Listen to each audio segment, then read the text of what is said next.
សួស្តីប្រិនហ្វេនថ្ងៃនេះធ្វើម្ហូបច្រើនមុខមិនក្រោម3មុខទេគឺខជើងមាន់ជាមួយនឹងកោះមាន់បន្ទាប់ពីនេះត្រីស្លម្ជូរបន្លែត្រីប៉ុន្តែត្រីមុននឹងស្លខ្ញុំយកទៅត្រាំទឹកអំបិលដើម្បីសាច់ឲ្យវារឹងត្រាំឡើងមួយយប់ចាស្លមួយបន្លែហើយបន្ទាប់មកខ្ញុំឆាខ្ញុំធ្វើតែស្តេកហើយនឹង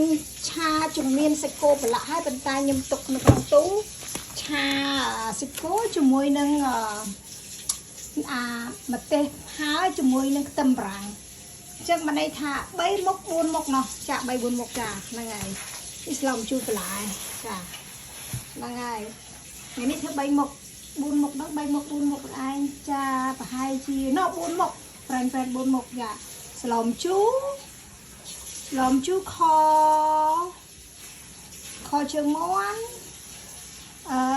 ឆាសាច់គោជាមួយនឹងម្ទេស